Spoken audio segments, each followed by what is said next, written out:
Ни одна другая медицинская наука не существовала так долго только на клинических исследованиях. Изменение липидного профиля плазмы крови – это следствие нейровоспаления. Он, как никто другой, как раз подтверждает нашу теорию эндогенного спектра. А глубина поражения при шизофрении больше, чем при депрессии. Одной биологией, конечно, ничего не объяснить. Можно наши психические функции разложить на молекулы. Разложить на молекулы можно все. Инструменты все для этого есть. Это хороший путь, но добиться больших результатов я в это верю. Надо будет отказаться от нозологической классификации. Когда-нибудь можно будет представить, что мы идем в какое-нибудь учреждение сдать кровь, и сдаем липиды наряду с холестерином, триглицеридами. Мы уже достигли такого уровня, что мы смотрим и генетику, и нейрохимию, насколько мы это можем, и иммунологию, нейроиммунологию, и нейрофизиологию, и все это на одном пациенте, да еще и в динамике. На верному пути или нет? Не нужно находиться внутри бублика. Надо подняться над этим бубликом и посмотреть на него сверху. Будем работать дальше.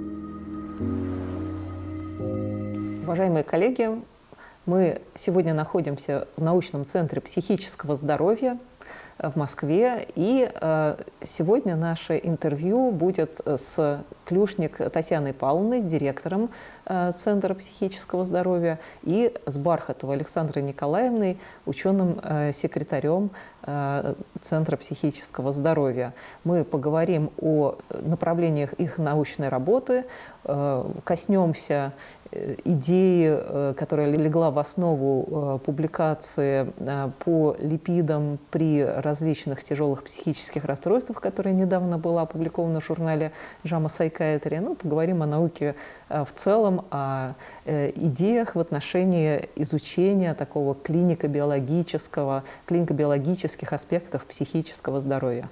Здравствуйте, Татьяна Павловна. Здравствуйте, Александра Николаевна. Здравствуйте, Ольга Анатольевна. Очень приятно. Большое спасибо, что согласились на такую беседу. Наша беседа приурочена к событию. Мне кажется, оно очень значимо для российской психиатрии. 3 научных коллектива. Ваш научный коллектив, научный центр психического здоровья, научный коллектив Сколково и научный коллектив Алексеевской больницы явились соавтором статьи, которая совсем недавно, в январе, была опубликована в журнале JAMA Psychiatry.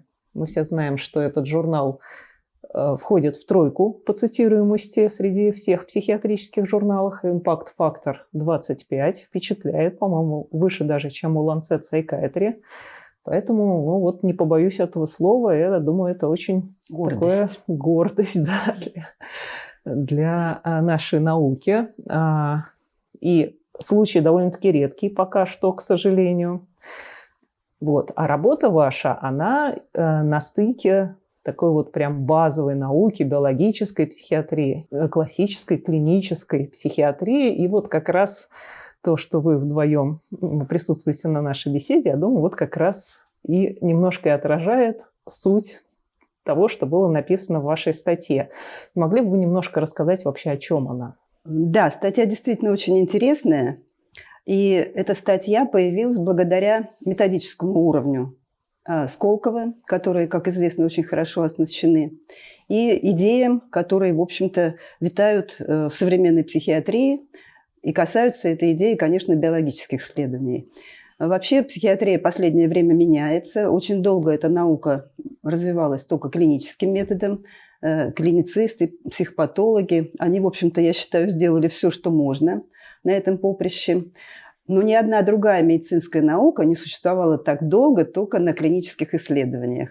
Естественно, должны прийти были молекулярные исследования биологические, касающиеся и генетики, и нейротрансмиссии, и нейрохимии, и нейроморфологии. Собственно говоря, именно сейчас и наступила такая эра. И сейчас можно сказать, что приоритет исследований психиатрии во всем мире – это клинико-биологические исследования. И поскольку наш институт в 1944 году создавался сразу как исследование, как институт, который должен заниматься проблемой патогенеза и этиологии психических заболеваний, сразу биологические компоненты, биологические лаборатории были в структуре института еще в 1944 году, и это с тех пор направление развивается.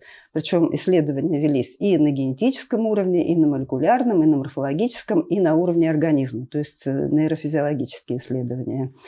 И, собственно говоря, поэтому неудивительно, что вот такое замечательно оснащенная сколковская наука пришла к нам, чтобы обратиться за базой клинической, которая тоже традиционно, психопатологические исследования очень сильны в нашем институте. И вот совместно с нашими замечательными клиницистами, вот представителем которым является Александра Николаевна, мы очень долго составляли эту базу, в которую вот были включены пациенты, забор крови, осуществлялся у них диагностика, тестирование по шкалам. Это все делали наши клиницисты, а биологи, собственно говоря, исследовали другие компоненты. И вообще, вот, наверное, Александра Николаевна несколько слов скажет про набор этой базы. Это тоже очень тщательно было сделано. Александра Николаевна, давайте. Вот в попытках объективизации действительно много лет считавшейся теоретической наукой психиатрии, последние 50 лет, что происходит, появился такой инструмент, как Big Data. Да, и поэтому, конечно, было бы жалко и обидно не воспользоваться такими данными. И мы понимаем, что огромные выборки пациентов дают нам новые пути и возможности исследования патогенеза.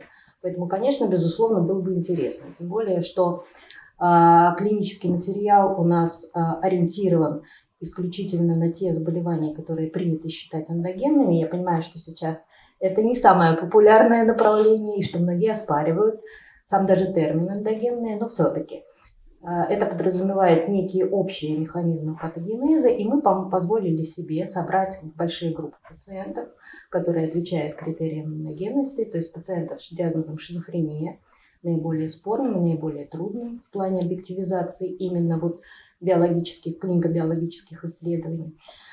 Плюс группа пациентов с большим депрессивным расстройством и пациентов с биполярным расстройством. То есть то, что в классической отечественной психиатрии относится к эндогенам.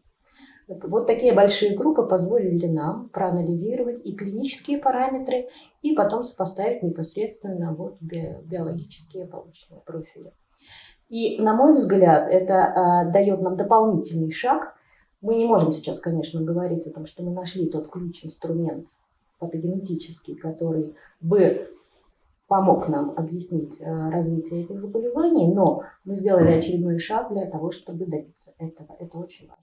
Я так понимаю, что основной результат вашей работы – это то, что вот, несмотря на то, что вы объединили вообще вот три таких гиганта, да, психиатрических: шизофрения, биполярное расстройство, ПДСМ, большое депрессивное расстройство, у нас по-разному называют, рекуррентная депрессия, просто депрессия. И интересно ведь то, что вы выявили единое биологическое нарушение, которое... Нет, да, вот тогда вот Оксана Николаевна ключевое слово уже сказала. Она сказала, что все эти три заболевания относятся к классу эндогенных заболеваний. Что такое эндогенные? Значит, генетическая предиспозиция. И тут надо обратиться к генетическим исследованиям, из которых известно, что гены, которые определяют риск развития этих заболеваний, они очень во многом перекрываются между этими тремя заболеваниями.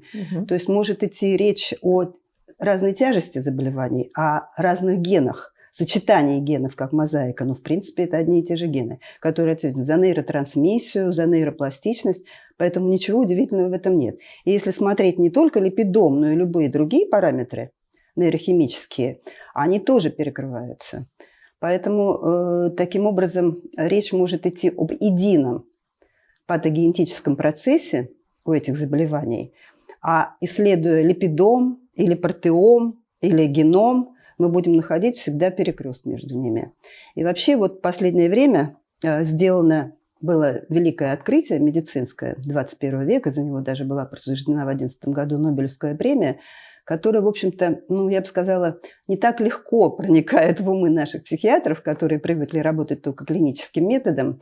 И суть этого открытия заключается в том, что главным, ключевым патогенетических механизмов хронических заболеваний мозга, в том числе и эндогенных заболеваний, к которым относятся и шизофрения, и большая депрессия, и аффективные расстройства, является нейровоспаление или воспаление. Значит, вот в 2011 году за это открытие была присуждена Нобелевская премия. С 2011 года исследования роли воспаления очень интенсифицированы были по всему миру.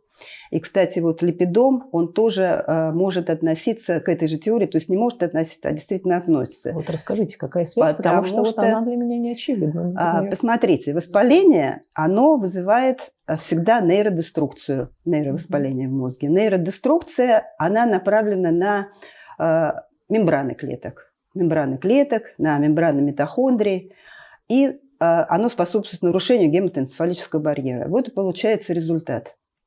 Нейровоспаление вызывает нейродеструкцию. Вот эти фрагменты клеток, мембран через нарушенный гематоэнцефалический барьер проникают в кровь, где как раз вот и в рамках этой статьи было исследовано количество спектра этих липидов в крови, которые как раз оказываются и перекрывающимися. Вот если смотреть на все это с точки зрения воспаления, то тут ничего удивительного нету. То есть изменение липидного профиля плазмы крови – это следствие нейровоспаления? Конечно.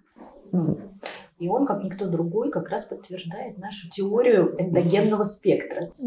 Перекрытие. Да, перекликается с этим, лишний раз добавляя в эту копилку дополнительные. Хорошо, получается, у всех эндогенных расстройств есть нейровоспаление. А в таком случае, вот как вы думаете, может быть, уже есть наработки у вас на этот счет или какие-то идеи, теории? Вот все-таки, с одной стороны, мы говорим про депрессию, да, с другой стороны, я так понимаю, не психотические были депрессии в вашей выборке, да.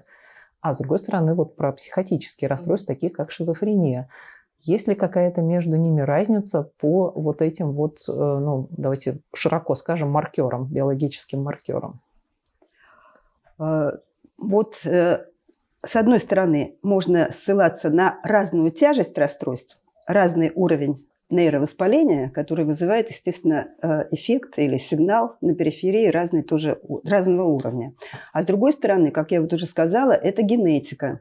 Вот эта мозаика генов, которые ответственны за нарушение нейротрансмиссии, то есть передачу нервного импульса, и за нейродегенерацию, большое количество разных мутаций, и точечных, и copy number variation, больших кусков, которые, в общем-то, не все еще идентифицированы. Но, тем не менее, речь идет все равно о перекрытии вот этих молекулярных механизмов при различных формах нашей патологии. И это не только касается эндогенных заболеваний, но реакции нейровоспалительные и при экзогенных формах депрессии также присутствуют. Но просто речь идет о том, что при эндогенных заболеваниях это самоподдерживающий процесс, он определяется тоже генетически, потому что очень много генов иммунной системы оказалось увлеченными в патофизиологию эндогенных заболеваний. А при органических состояниях иммунная система, она только отрабатывает на нарушение мозга и потом быстро приходит в норму. Собственно говоря, речь идет о разной динамике воспалительных маркеров и нарушении всяких связанных, например, с липидами. В любом случае, это не специфическая реакция, которая скорее отражает глубину поражения, чем специфичность какой-то нозологической группы. А глубина поражения при шизофрении больше, чем при депрессии? Или нельзя так вот прям в лоб наверное, такие? Да, это было бы неправильно, но и депрессия, глубокая депрессия в тяжелой степени, будет сопряжена со значительным изменением нейроиммунологии, правильно? Конечно. Да, и, соответственно, шизофрения. Просто как раз то, о чем говорит Татьяна Павловна, в силу вот этой разной исходной генетической мозаики получаем разную психопатологию. Но при депрессии тяжесть, конечно, не будет достигать такого уровня, как при вот тяжелых психозах, особенно, да, вот кататония, какие-то, ну, астенические расстройства в депрессиях, конечно, тоже могут быть. Да, кататонические расстройства, конечно, они есть. То есть тут можно говорить о какой же феномен специфичности есть при шизофрении. Вот я бы сказала, что вот сила вот этой реакции, она предопределена генетически, и вот крайние формы, они, конечно, характерны только для шизофрении, являются самыми значимыми факторами риска генетическими этого заболевания. Знаете, наш разговор мне напомнил про проект, который сейчас идет в США, RDOC.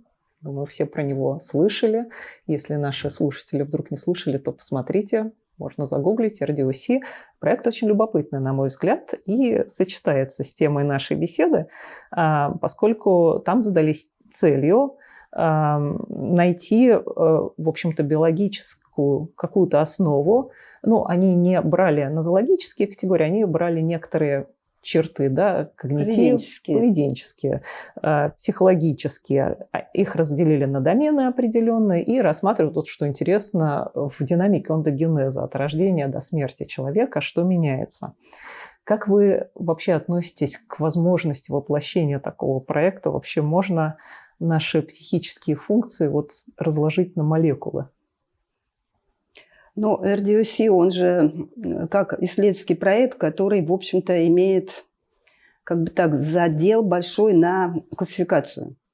То есть использование каких-то биологических маркеров для классификации. Но, конечно, та клиническая классификация болезней, которая сейчас существует, она, конечно, вот с RDOC никакого отношения не имеет. Потому что, опять же, большое очень перекрытие. И речь идет о том, что надо будет отказаться от нозологической классификации в таком случае, если переходить на классификацию по вот этим нейронным сетям, по их нарушениям, по дисрегуляции. Но дело в том, что там тоже будет очень большое перекрытие. Поэтому мы, конечно, очень приветствуем это направление исследований, тем более, что мы именно работаем в рамках этого направления. И вот это RDOC, они же тоже, если биологические параметры их интересуют, вот этих нейронных сетей, то они тоже, начиная от генетического уровня и кончая нейрофизиологическим и психологией заканчивают. Собственно говоря, все эти направления представлены в нашем институте, и мы как раз тоже у одного и того же пациента смотрим его биологические параметры совершенно на разных уровнях. То есть вот сейчас мы уже достигли такого уровня, что мы смотрим и генетику, и нейрохимию, насколько мы это можем, и иммунологию, нейроиммунологию, и нейрофизиологию, и все это на одном пациенте, да еще и в динамике. Поэтому можно сказать, что мы работаем тоже в рамках этого направления, и оно дает хорошие плоды даже в клинике. Вот Александра Николаевна может подтвердить, что вот эти наши тесты, которые созданы по оценке уровня воспаления, клиницисты используют для оптимизации терапии и для эффективности, стойкости депрессии. Для контроля терапии, да. Разложить на молекулы можно все, я так полагаю. Но не только. Да. Вопрос в том, какой результат. Во-первых, пускай у меня очень одиозное будет высказывание. Во-первых, я не верю, что столь продолжительный период наблюдения возможен тщательно от рождения до смерти. То есть в любом случае где-то данные будут теряться. Вот такая объективность, безусловная объективность, на мой взгляд, пропадет. Во-вторых, мне кажется, что, опять же, в силу того, что очень длительное время наблюдения, на выходе мы получим те результаты, которые будут слабо сопоставимы уже с изменившимся в силу патоморфоза, в силу терапии, состоянием клинической картины, в принципе, нозологических категорий. Поэтому я считаю, это хороший путь, но добиться больших результатов я в это верю. Нет, тут важно еще то, что психические заболевания, они не только биологией определяются. Это у нас же концепция био-психосоциальная, то есть очень много социальных факторов, очень много психологических факторов, которые влияют на течение заболевания, на его возникновение. И есть не только генетика, но и эпигенетика. Это исследования, которые только начинаются. Поэтому одной биологией, конечно, ничего не объяснить. И это очень важно, чтобы мы все работали вместе. Да. Клиницисты, да, биологи, психологи, социальные работники. Мы изучаем во всех аспектах влияние всех факторов, в том числе и социальных, на биологические факторы и через биологические факторы на течение болезни. Инструменты все для этого есть. Но вот мне кажется, еще такая очень характерная особенность именно вашего института в том, что вы и вот все уважаемые директора, которые представлены, да, замечательно. Стене, занимались таким вот одним очень большим делом, детально описывали психопатологию. Филигранная психопатология. Да, молекулярная психопатология, я бы даже сказала.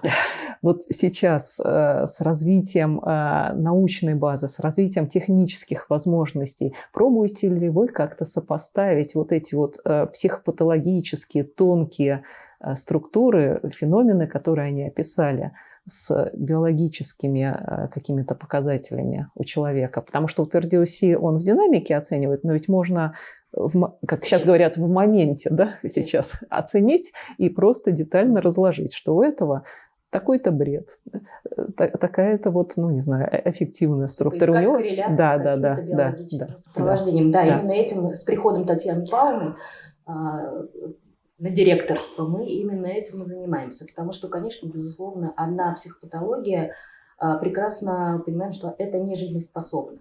Это нужно в любом случае объективизировать и подтверждать.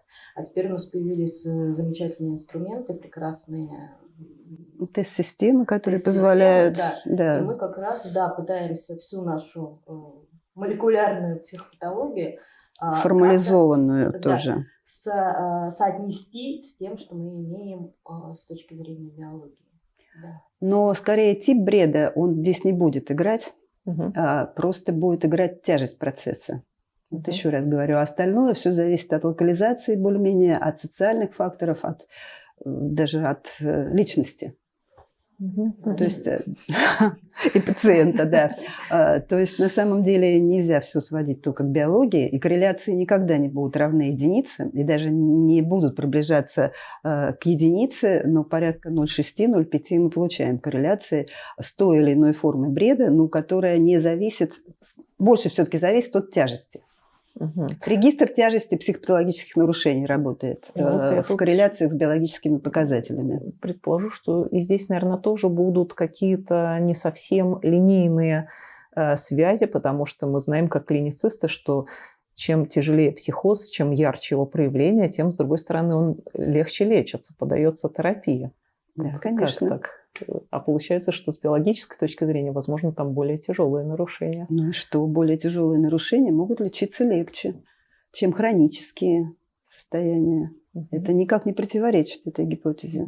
А вы вот упомянули, что вы вот эти данные тестов, нейроиммунотеста в частности, каким-то образом учитываете при выстраивании тактики лечения. Не могли бы вы немножко про это рассказать, вот как это влияет? Давайте, как клиницист, рассказывайте. Это тест, который может достаточно легко использоваться в динамике. Соответственно, оценив уровень воспаления на исходной точке, то есть, допустим, на остроте состояния, мы себе представляем исходную картину. Далее терапия. Собственно, на терапии и по мере редукции психопатологической симптоматики мы берем повторный иммунотест. И вот это уже сопоставление, динамика вот этих параметров нам говорит о том, на верном пути или нет. То же самое в отношении ремиссии. Допустим, пациент клинически в состоянии ремиссии, не является никакой психопатологической продукцией. Все неплохо и хорошо. Контрольный забор очередной нейроиммунотеста показывает изменения соответствующих параметров. Нас это должно насторожить, нас это должно заставить пересмотреть терапию, потому что обычно, вот как показывает опыт, вот эти изменения клинико-биологических параметров, они опережают, собственно, клинические проявления рецидива. Мы этим пытаемся пользоваться. Вот знаете, может отражать вот уровень состояния пациента, я имею в виду на молекулярном уровне, не только вот оценка активности воспалительного процесса, но и, например, поступление липидов большее в кровь. Тоже, то есть это тоже нейродегенерация. Или, например, изменение белкового спектра. То есть это один процесс, который имеет очень много боковых веточек. Или, например, с нейровоспалением и вообще с воспалением тесно связаны такие параметры, как свертываемость крови.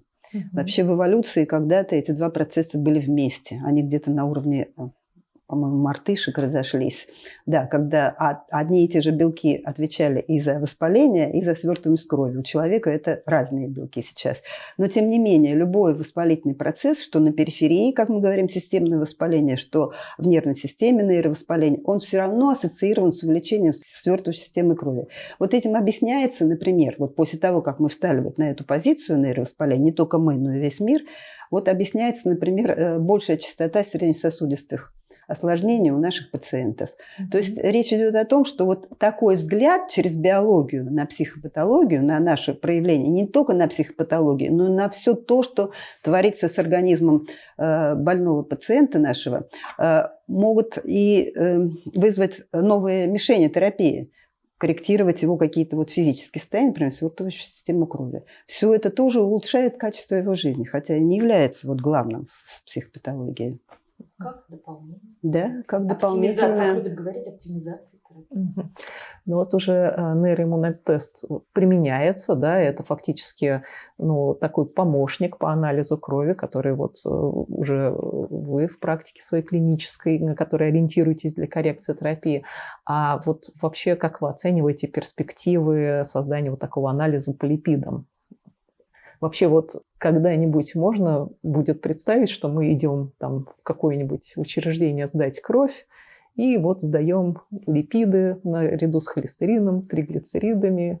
В липидный профиль еще входит вот какой-то компонент из психической линейки. Как компонент, отражающий уровень деструктивных процессов, да. Но это очень дорогой метод. Это было бы прекрасно, если бы не было так дорого. Да, вот оценка уровня активности воспаления – это намного дешевле, потому что, как известно, у нас очень хорошо была развита инфекционная иммунология, инфекционные тесты. И, собственно говоря, если мы говорим о воспалении, то любые тесты, которые наработаны были в большом количестве для инфекционной иммунологии, они могут использоваться и в психиатрии. То есть это липиды, получается, они все-таки чем-то отличаются от того, что мы привыкли сдавать в анализе? По спектру, да, и мембраны нервных клеток, они, в общем-то, немножко тоже отличаются.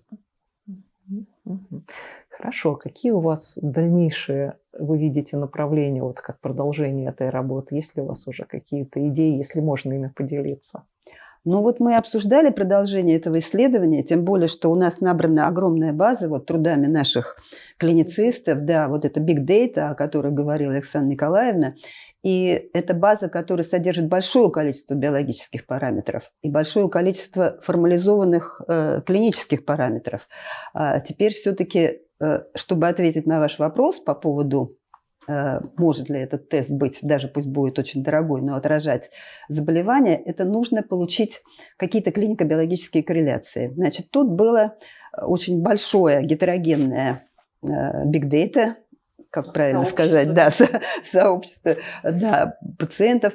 Но и тогда, когда мы начинали эту работу, у нас тоже не было таких еще и биологически продвинутых взглядов. Теперь мы понимаем, что, например, такие там вот крайние состояния, например, вот паракинетическая кататония, они отличаются еще дополнительно критическим нарушением гематоэнцефалического барьера.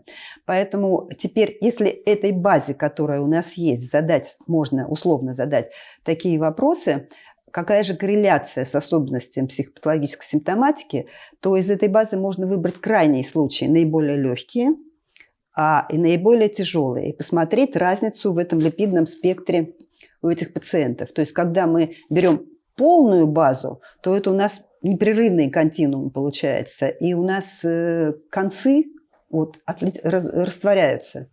А если уже теперь попробовать исследовать прицельно две группы крайних больных, то, может быть, получится интересный результат. Собственно говоря, мы это и планируем. Сотрудничество со Сколково у нас есть, просто мы несколько сузим направление поиска. При этом расширив это идеологически. Хорошо, тогда будем ждать новых публикаций. Может быть, и в нашем журнале тоже.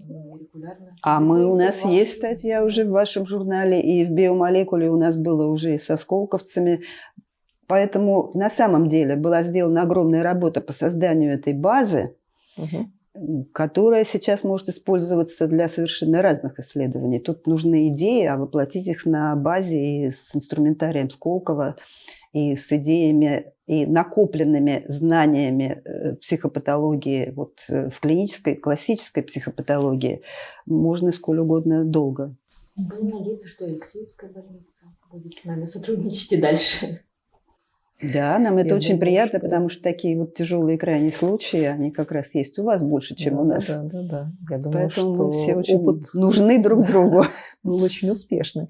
А вот, наверное, такой последний вопрос. Что бы вы посоветовали, может быть, нашим научным коллективам, другим российским, нашим молодым коллегам? Вот что нужно сделать, чтобы опубликоваться в JAMA Psychiatry или в каком-то журнале похожего уровня? Не нужно находиться внутри бублика. Надо подняться над этим бубликом и посмотреть на него сверху. Тогда увидишь, что у бублика не только стенки есть, но и за бубликом много другого есть. И вот именно вот такое содружество исследователей разных наук, клинических, биологических, инженеров, технологов, вот дает как раз такие замечательные результаты. Оксана Николаевна, а вы как думаете? Думаю, так же, Татьяна Павловна, что сейчас век и эпоха мультидисциплинарных направлений. И эта перспектива сейчас для нас самая реалистичная, наверное. И поэтому надо пользоваться и двигаться в этом направлении. И только такие исследования, которые действительно охватывают несколько областей знаний, они будут претендовать на возможность публикации в международных журналах. И на понимание, главное, процесса.